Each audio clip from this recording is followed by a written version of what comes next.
This video will provide instructions for the assembly and installation of Gulf Copper's wire rope cable connector system. We offer assembly classes at our Galveston, Texas facility, or we can travel to your location. We believe our cable connectors are your best solution for restringing wire rope on drilling rigs or in other remote locations. For safety, our cable connectors are designed to be used one time and then discarded.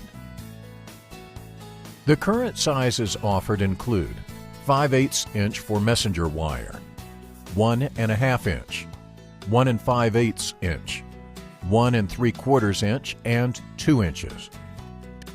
Parts can be ordered in different configurations. If you need additional items, please check with your purchasing department. These are the tools and parts required: 2 3-inch diameter hose clamps, a 4-inch electric grinder, 4 by 1/8 inch grinding cutting discs, 10-inch pry bars, 2-pound hammer, 10-inch pliers, 1 wire wedge tool, torque tool, torque socket, 1 1/2 inch by 1 inch drive, torque wrench with 1 inch drive, capable of at least 450 foot-pounds, 1 metal wedge, 1 can of brake cleaner or similar solvent, 1 grease pencil, 2 pieces of key stock, a table vise, and 2 optional items that may be helpful: a 6-inch piece of pipe that is 3/4 inches in diameter if needed to drive connector over center wire, and a roll of duct tape in case you cannot find an assistant. Never attempt this job without the appropriate personal protective equipment, including at least hard hat, face shield, safety glasses, hearing protection, and gloves. Here are the various parts of our cable connectors. Each connector is marked with a batch number. Each connector end has the following parts: a chain end with pin, a cable end with brass wire wedge. Note the set screw for the chain pin with never seize applied, 2 5-foot lengths of chain, and the swivel assembly with pins and set screws between the 2 lengths of chain. The swivel assembly will prevent the cable from twisting and tangling when in use.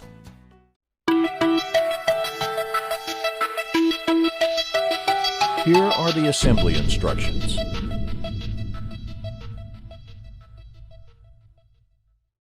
First, inspect the cable for any stretched or broken sections within 1 foot of the end of the cable. If any damage is observed, then cut the cable back until there is at least 1 foot of undamaged cable. If a torch is used to cut the cable, you must use a grinder to remove the burned surface.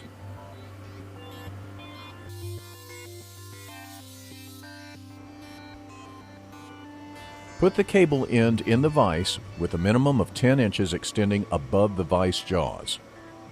Measure 4 1/2 inches from the end of the cable, and mark the cable all the way around with your grease pencil.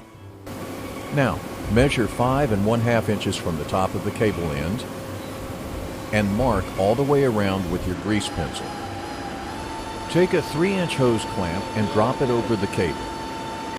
Secure the clamp over the lower circle, 5 1/2 inches below the cable end. Using a pry bar, start to separate outer cable bands one at a time. Cut off each of the outer bands at the 4 1/2 inch mark using a 4-inch grinder and cutting disc. It is critical that you do not touch the inner core of the main cable with the cutting disc. Complete this for all remaining outer bands.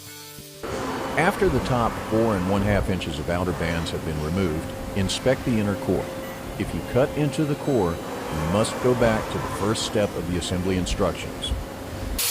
Next, grind a 45-degree bevel on the remaining outer bands. This will help with the assembly of the bottom part of the cable connector by allowing it to be driven over the outer bands. Here you see the beveled edge, and again, note there is no damage to the cable's inner core. Now, grind the same 45-degree bevel on the end of the inner core. Before assembling the connector, clean the cable with solvent to remove cable grease. Then slide the cable connector over the core cable with the threaded end of the connector up toward the end of the cable. Drive the cable connector over the outer bands until a minimum of 1 1/2 inches of the core is above the top of the cable connector. Mark the center strand of the core cable. Separate the core's outer bands and arrange them evenly around the core. Now, clean the outer bands with solvent. After it is cleaned, slide the wedge over the center strand, with the small end of the wedge going over the cable first.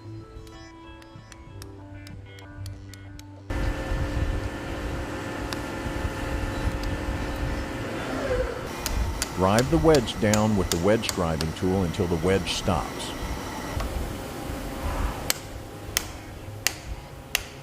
Measure from the top of the cable connector to the top of the core's outer strands, 1 1/8 inch. Mark this measurement all the way around. Now, grind off the remaining section of cable. Do not grind the center strand. Double check your cut, and if the outer strands are 1 1/8 inches above the connector, you can proceed by removing the hose clamp. Now, you will need to reposition the cable so that the cable connector is in the vise using the key stocks on the machined edge of the connector. If you do not have an assistant, you can use duct tape to temporarily secure the key stocks to the connector. Then secure the cable connector in the vise, applying pressure to the key stocks. Place a hose clamp around the loose ends of the cable in the connector to pull the strands back together above the wedge.